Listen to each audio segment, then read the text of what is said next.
What if I told you that we're watching an entire generation, smart, ambitious, and tech-savvy, being left behind by the very world they were promised to inherit? Gen Z did everything right. They studied hard, adapted to technology, stayed creative, and tried to build a future in a world that told them the possibilities are endless.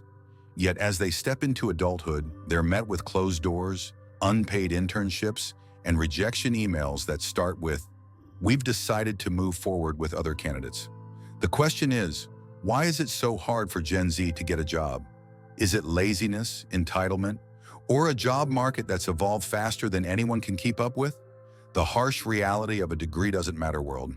For decades, young people were told that a degree guaranteed success. But for Gen Z, born between the mid-1990s and early 2010s, that promise shattered. Today, millions of Gen Z graduates are walking into a job market that doesn't care about degrees, but also won't hire without experience. It's the ultimate paradox. You need experience to get a job, but a job to get experience. And it's not just a few unlucky individuals. In 2025, surveys show record-high youth unemployment across developed countries, with many young workers either underemployed, working in low-paying gigs, or unable to find full-time work at all. What changed? Gen Z grew up during global instability, recessions, pandemics, and automation. Companies have become obsessed with efficiency, cutting entry-level roles and replacing them with software, outsourcing, or unpaid internships. The result? A generation that's more educated than any before it, but also more professionally stranded. The experience trap. Let's talk about the experience paradox, the silent killer of Gen Z's career hopes. Imagine a 22-year-old graduate applying for a marketing assistant job. The ad says, entry-level position, 2 to 3 years experience required. That's not a typo, it's become the norm. Many companies quietly rebranded junior jobs into associate or specialist roles, demanding prior experience that college students couldn't possibly have. It's like asking someone to run a marathon before they've even bought shoes. So what do Gen Zers do? They turn to internships. But here's the catch. Most internships, especially in creative, tech, and media industries, don't pay. That means only those from financially stable families can afford to take them. Others are left out, creating a growing class divide within Gen Z itself. When unpaid labor becomes a career starter, the system isn't broken, it's rigged. Automation, the silent job thief. For every Gen Zer hoping to break into tech, design, or data, automation is both a dream and a nightmare. AI tools, software, and machine learning are taking over tasks that once provided training grounds for beginners. Entry-level analysts, replaced by dashboards.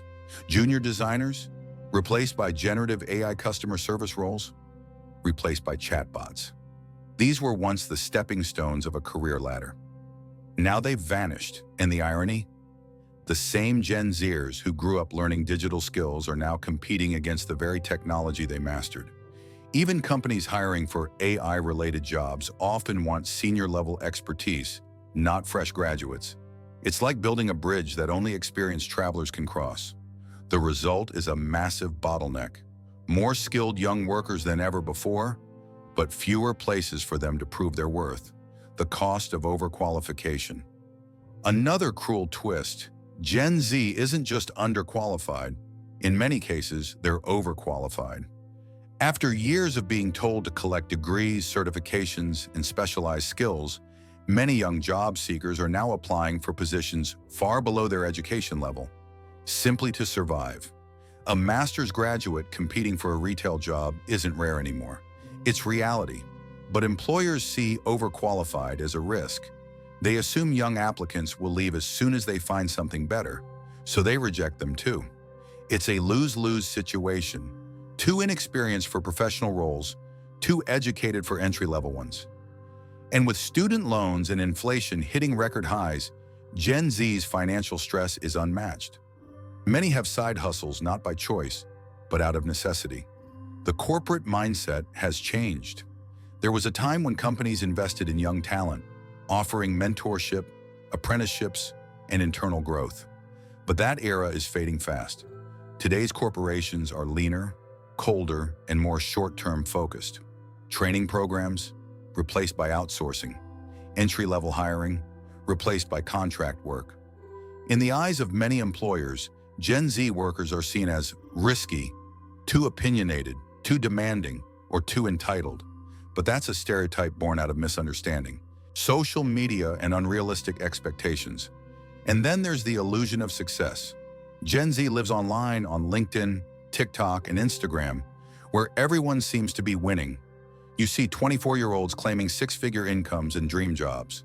But behind the filters, many are freelancing inconsistently or still living at home.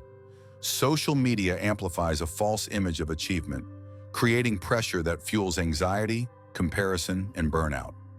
Many Gen Zers are chasing perfect jobs instead of realistic ones, waiting for opportunities that may never come. It's not laziness, it's paralysis, caused by too much information, too many choices, and too few chances. The remote work mirage. For a generation raised on digital freedom, remote work looked like the ultimate blessing until it wasn't. When the pandemic hit, Gen Z students and graduates adapted fast. They built skills, portfolios, and remote experience. But as offices reopened, the very flexibility that once empowered them became a curse. Many managers, especially from older generations, began labeling Gen Z remote workers as unreliable or disconnected. And even worse, companies started using remote hiring as an excuse to offshore jobs entirely. So instead of creating more opportunities, remote work has created a global talent war, and Gen Z is on the losing end. It's a cruel twist. The most digital savvy generation in history is being outcompeted in the digital economy. And when companies do hire Gen Z remotely, they often offer lower pay, temporary contracts, and zero benefits, treating them as disposable digital labor. The gig economy trap. Let's be honest. The gig economy was sold as freedom. Be your own boss, set your own hours, make money your way. But for most Gen Z workers, it's become survival, not success. Food delivery, ride-sharing, freelancing, these are supposed to be flexible side hustles. Instead, for many, they're full-time jobs with no health care, no pension, and no long-term stability. A recent study found that nearly 40% of Gen Z workers are engaged in gig or freelance work, but less than 10% say it provides enough income to live comfortably. Even worse, gig platforms often pay less over time thanks to algorithm changes and market oversaturation. The promise of freedom quickly turns into a treadmill of hustle, burnout, and financial uncertainty. The system tells young people to be entrepreneurial, but never gives them the resources to succeed. Mental health meets financial pressure. Here's the part that rarely gets discussed: the emotional cost of it all. When every job rejection feels like a judgment on your worth, and every unpaid internship feels like a trap, it's easy to lose hope. Gen Z is statistically the most anxious and depressed generation in modern history, and it's not hard to see why. They grew up watching the economy collapse, climate crises unfold, and job markets transform overnight. Their mental health challenges aren't signs of weakness, they're symptoms of a broken system. Financial pressure only makes it worse. Rent, inflation, and student debt have hit historic highs, while wages remain stagnant. Many are forced to move back home, delaying independence and family plans. The dream of adult life, stable job, house, savings, feels further away than ever. But despite this, Gen Z is still trying. They're building side hustles, learning new skills, and redefining success on their own terms. So what do you think? Is Gen Z truly lazy and entitled, or are they victims of a system stacked against them? Let me know your thoughts in the comments. I read everyone.